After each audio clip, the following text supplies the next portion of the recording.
हनुमान जी बनीवाल साहब को मानता हूं मैं। आपकी जोरदार ताली के बीच श्री हनुमान जी बनीवाल साहब।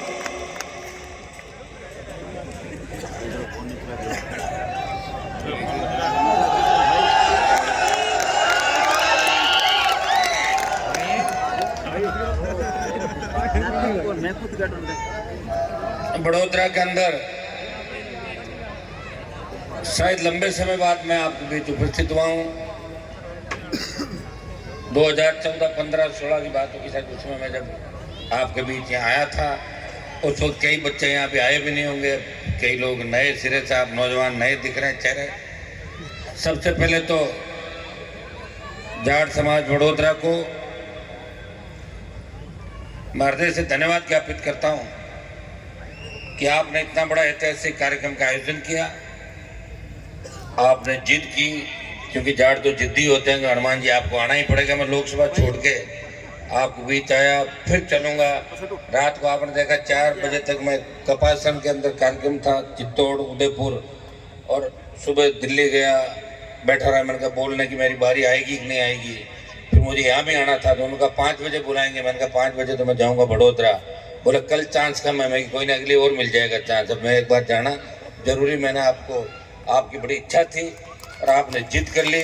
आपकी जिद पूरी करने के लिए, आप सबके दर्शन करने के लिए आज आपके बीच आया हूँ। मैं मगाराम जी को, जो यहाँ जाट समाज के अध्यक्ष है, मैं इनको बधाई दूंगा कि आप सब ने समाज के अध्यक्ष के नाते भी आप सबको साथ लेकर चले। पूरी इनकी जो टीम है कार्यकारिणी की, और तमाम मंचासीन सारे अतिथिगण हमारे, कोई सूरत से आया है, कोई अहमदाबाद से आया, तमाम राजस्थान, गुजरात और महाराष्ट्र के अंदर जो भी हमारे भाई हैं, जो हमारे समाज के साथ साथ दूसरे समाजों के लोग भी यहाँ पे पधारे, उनका भी हृदय से आभार, उनका भी स्वागत।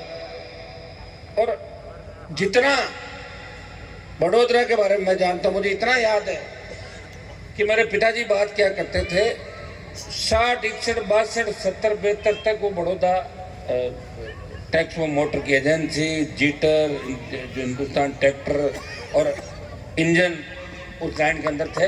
और उस जमाने के अंदर बहुत कम लोग शायद बिजनेस में होंगे, तो बड़ौदा से चर्चा घर के अंदर भी सुना करते थे कि बड़ौदा से बहुत पुराना रिश्ता। उसके बाद आपने बार बार मुझे बुलाया और मैं आप सबका धन्यवाद इस बात का भी दूंगा, बड़ौदा के अंदर जितने भी लोग गुजरात के अंदर काम कर रहे हैं, सरकार ने खूब ताकत लगा के परेशान किया होगा, लेकिन आप हमेशा मेरे साथ खड़े रहे हर परिस्थिति के अंदर, खींवसर के चुनाव में, नागौर लोकसभा के चुनाव के अंदर, और हमेशा आपने मेरे मान और सम्मान को बढ़ाया। और मैंने भी सत्ता को ठोकर मार के, हर व्यक्ति सत्ता में शामिल होना चाहता है, और जब वो सत्ता में शामिल हो जाता है 5 साल चढ़ के मोटा ताजा होके, और 3 महीने पहले निकल के भाग जाता है, अब मैं तो आ गया आपकी तरफ, और 4 साल और 9 महीने मौज करता है सत्ता के अंदर। लोग 20-20 साल सत्ता का आनंद ले चुके हैं और अब आप आ गए आपके बीच, हम भी विरोध कर रहे हैं सत्ता का। अरे तुमने पूरी जवानी तो आनंद ले लिए, या तो पूरी जवानी आपके लिए समर्पित कर दी। जब देश के अंदर अपने इलाके और अपने विधानसभा क्षेत्र में तो हर कोई लड़ता है, जब देश के अंदर प्रधानमंत्री जो आपके गुजरात से आते हैं, 3 कृषि बिल जब देश के अंदर आए, उस वक्त हरियाणा, यूपी, पंजाब और दिल्ली के किसान नेताओं ने कहा कि हनुमान जी आप मोदी जी के साथ हो इंडिया गठबंधन के अंदर, और इस कौम हमेशा उन्हीं को याद करती है जो लड़ते रहते हैं, भगत सिंह जी से लेके चौधरी चरण सिंह जी से लेके सर छोटू राम जी, जो हमारे इतिहास पुरुष हुए। तो मैंने कहा मुझे क्या आप शहीद करना चाहते हो? बोला हाँ साहब, शहादत का समय आ गया। यूपी, हरियाणा और दिल्ली का कोई जाट मोदी को जाट नेता नहीं छोड़ेगा।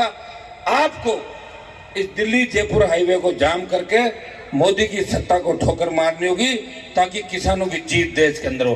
भाइयों, सत्ता को ठोकर मार के आपका भाई सड़क पर आया, और उस वक्त अगर मैं सड़क पर नहीं आता तो मैं सत्ता के अंदर शामिल हो जाता और 15-20 सीट ले लेता विधानसभा चुनाव के। बीजेपी से 5-4 मंत्री भी बन जाते। मेरे बढ़ते कि नहीं बढ़ते बताओ मुझे। लोग ऐसे ही वोट डालते हैं, वोट डालते समय ये थोड़ी सोचते हैं